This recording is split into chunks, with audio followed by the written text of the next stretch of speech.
এনে দে, বন্দুকটা ধর, আতঙ্কবাদী মারার জন্য লাগবে। বিজয়, বন্দুক দিকে ভয় পাই আমি, এই বন্দুকটা তুমি রেখে দাও। বন্দুক দিয়ে কি করবা আমি?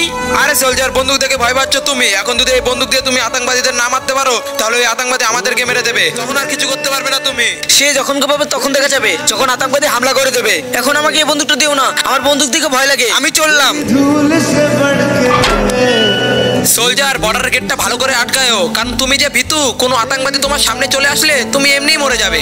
জানি না তোমার কোন মুখ থেকে তোমাকে আর্মিতে সিলেক্ট করা হয়েছে, যে তোমাকে আর্মিতে সিলেক্ট করেছে সেও মনে হয় তোমার মতো, তার জন্য তুমি আর্মিতে সিলেক্ট হতে পেরেছো। আরে স্যার, আমি অতটা ভীতু না, যে কোনো আতঙ্কবাদী আসলে আমি ভয় পেয়ে যাবো।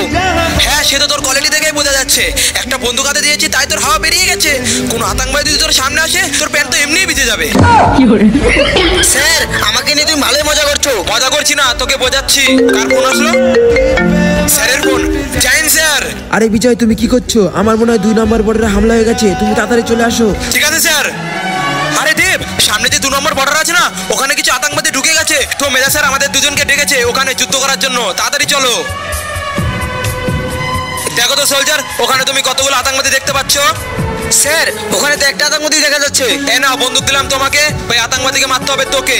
এখন যদি ওই আতঙ্কবাদী তোমাকে মেরে দেয়, তাহলে বাঁচাতে পারবো না আমি তোমাকে। স্যার, তুমি কেন বুঝতে পারছো না আমার ব্যাপারটা? এই বন্দুক থেকে ভয় পাই আমি, আর ওই আতঙ্কবাদীকে মারতে পারবো না আমি। সোলজার, তুমি ভুলে যেও না, তোমার বাবা একটা বীর সেনা ছিল, আর সে দেশের জন্য শহীদ হয়ে গেছে। সে সব আতঙ্কবাদীদের একাই মেরে দিত, আর তার ছেলে হয়ে তুমি একটা আতঙ্কবাদীকে মারতে পারছো না? ছি সোলজার, ছি।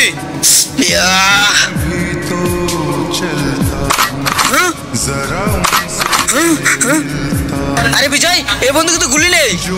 এটা আমাদেরই একটা প্ল্যান ছিল, তোমার ভয় কাটানোর জন্য।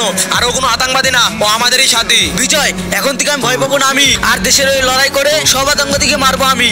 ঠিক বলেছো তুমি, আর আমাদেরকে লড়াই করে দেশকে এগিয়ে নিয়ে যেতে হবে, আর এটাই হবে আমাদের কামিয়াবি।